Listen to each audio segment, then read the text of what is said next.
आप सभी लोगों का स्वागत है आपके अपने YouTube channel future online classes में। आज हम इस वीडियो में बिहार डीएलएड एंट्रेंस एग्जाम 2022 के लिए सामान्य अध्ययन के सेट 26 को देखने वाले हैं, जिसमें महत्वपूर्ण 20 प्रश्नों करेंगे। मैं आपको बता दूं कि इससे पहले मैंने सेट 25 तक जो है पूरी तरह से कंप्लीट कर दिया है और विभिन्न तरह के टॉपिक वाइज चैप्टर वाइज जो है आपके सेट चलाए जा रहे हैं। अगर आपने वीडियो को नहीं देखा है तो प्ले लिस्ट में जाकर वह सभी वीडियो को देख सकते हैं, क्योंकि वह सभी वीडियो आप सभी लोगों के लिए महत्वपूर्ण है। क्योंकि एग्जाम से पहले आप जितना मोर देन क्वेश्चन प्रैक्टिस करेंगे उतना ही बेहतर आपका एग्जाम जाएगा। तो चलते हैं सामान्य अध्ययन के सेट 26 के प्रश्नों के ऊपर। पहला प्रश्न यहाँ पर है कि किस अनुच्छेद के तहत निःशुल्क और अनिवार्य शिक्षा के अधिकार का प्रावधान है। आपको मालूम होगा कि जो 6 से 14 वर्ष के बच्चे हैं उन्हें जो है भारत में निःशुल्क एवं अनिवार्य शिक्षा देने के जो है प्रावधान है। यह प्रावधान जो है भारत के संविधान के किस अनुच्छेद में है, तो यह जो है प्रावधान भारत के संविधान के अनुच्छेद 21A में है। कितना है? अनुच्छेद 21A में। तो इसका आंसर क्या हो जाएगा? ऑप्शन आपका सी हो जाएगा। नेक्स्ट प्रश्न है, तृतीय बौद्ध संगीति किसके शासनकाल में हुआ था। तो तृतीय बौद्ध संगीति जो है निम्नलिखित में से अशोक के शासनकाल में हुआ था। तो इसका आंसर क्या हो जाएगा? ऑप्शन आपका सी हो जाएगा। अगले प्रश्न को देखते हैं। तो अगला प्रश्न यहाँ पर है कि विधान परिषद के सदस्यों का कार्यकाल कितना वर्ष होता है। जो विधान परिषद के सदस्य होते हैं उनका कार्यकाल जो होता है कितना होता है। तो प्रधानमंत्री हो गए, मुख्यमंत्री हो गए, ये सब लोगों का कितना होता है? 5 वर्ष होता है। लेकिन विधान परिषद के जो सदस्य होते हैं उनका 1 वर्ष ज़्यादा होता है, मतलब कि 6 वर्ष होता है। तो इसका आंसर क्या हो जाएगा? ऑप्शन आपका डी हो जाएगा, 6 वर्ष। अगले प्रश्न को देखते हैं। तो अगला प्रश्न यहाँ पर है कि पर्यटन दिवस, देखिए पर्यटन दिवस किस तिथि को मनाया जाता है। तो पर्यटन दिवस जो है प्रत्येक वर्ष जो है भारत में जो है 27 सितंबर को मनाया जाता है। कब मनाया जाता है? 27 सितंबर को। तो इसका आंसर क्या हो जाएगा? ऑप्शन आपका सी हो जाएगा। अगले प्रश्न को देखते हैं। तो अगला प्रश्न यहाँ पर है कि ये महत्वपूर्ण प्रश्न याद रखिएगा। ऋग्वेद में ऋग्वेद में जो है सूक्तों की संख्या कितनी है। तो ऋग्वेद में जो है सूक्तों की संख्या जो है आपका 1028 है। तो इसका आंसर कितना हो जाएगा? ऑप्शन आपका बी हो जाएगा।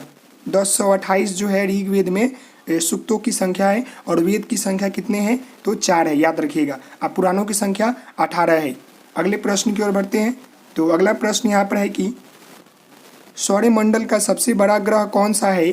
तो सौरमंडल का सबसे बड़ा ग्रह जो है आपका बृहस्पति है। कौन सा है? बृहस्पति। तो इसका आंसर क्या हो जाएगा? ऑप्शन आपका सी हो जाएगा। अगले प्रश्न को देखते हैं। तो अगला प्रश्न आपका यहाँ पर है कि कार्यपालिका का प्रधान कौन होता है।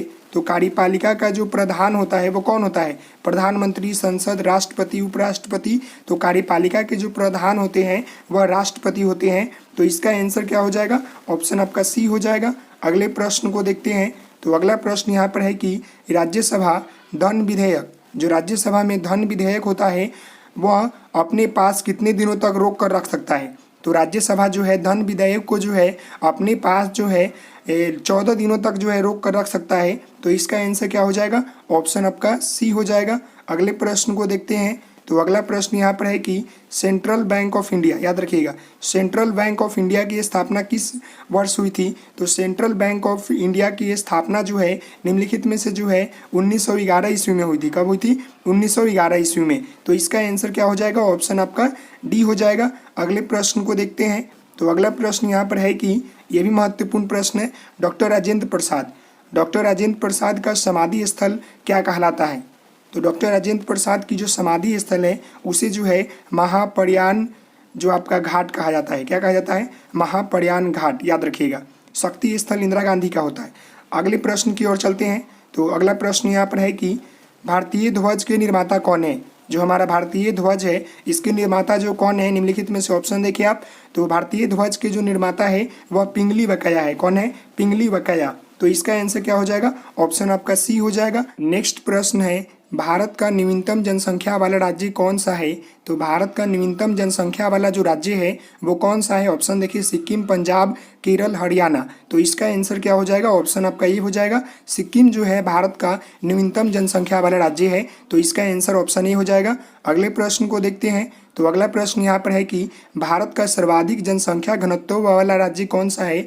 तो भारत का जो है सर्वाधिक जनसंख्या घनत्व वाला जो राज्य है वो आपका बिहार है। कौन सा है? बिहार है। तो इसका आंसर क्या हो जाएगा? ऑप्शन आपका सी हो जाएगा। अगले प्रश्न को देखते हैं। तो अगला प्रश्न यहाँ पर है कि भारत का सर्वाधिक लिंगानुपात, जो आपका लिंगानुपात वाला राज्य कौन सा है। तो भारत का जो है सर्वाधिक लिंगानुपात वाला राज्य जो है वो आपका केरल है। कौन है? केरल। तो इसका आंसर ऑप्शन डी हो जाएगा। अगले प्रश्न को देखते हैं। तो अगला प्रश्न यहाँ पर है कि बातें कम काम ज़्यादा किनका प्रमुख नारा है। तो बातें कम काम ज़्यादा यह जो नारा है निम्नलिखित में से जो है संजय गांधी जी का है। किनका है? संजय गांधी जी का नारा है कि बातें कम काम ज़्यादा। तो इसका आंसर क्या हो जाएगा? ऑप्शन आपका डी हो जाएगा। अगले प्रश्न को देखते हैं। तो अगला प्रश्न यहाँ पर है कि दास कैपिटल पुस्तक के रचयिता कौन है। तो दास कैपिटल पुस्तक के जो रचयिता है वो कौन है। तो कार्ल मार्क्स है। कौन है? Karl Marx. तो इसका आंसर क्या हो जाएगा? ऑप्शन आपका सी हो जाएगा। अगले प्रश्न को देखते हैं। तो अगला प्रश्न यहाँ पर है कि भारत छोड़ो आंदोलन के समय कांग्रेस के अध्यक्ष कौन थे। भारत छोड़ो आंदोलन जो हुआ था 1942 ईस्वी में हुआ था। तो उस समय जो है कांग्रेस के अध्यक्ष कौन थे। तो ऑप्शन देखिए आप। तो उस समय जो है कांग्रेस के अध्यक्ष जो थे मौलाना अबुल कलाम आज़ाद थे। कौन थे? मौलाना अबुल कलाम आज़ाद। तो इसका आंसर क्या हो जाएगा? ऑप्शन आपका बी हो जाएगा। अगले प्रश्न को देखते हैं। तो अगला प्रश्न यहाँ पर है कि गुलाबी क्रांति का संबंध किससे है। गुलाब फूल के उत्पादन से, झींगा उत्पादन से, केसर उत्पादन से या अंगूर उत्पादन से। तो गुलाबी क्रांति का संबंध जो है झींगा उत्पादन से है। झींगा याद रखिएगा। तो इसका आंसर ऑप्शन बी हो जाएगा। अगले प्रश्न को देखते हैं जो कि लास्ट प्रश्न है हमारा सेट का। भाषा के आधार पर गठित पहला राज्य कौन है। तो भाषा के आधार पर गठित पहला राज्य जो है आपका आंध्र प्रदेश है।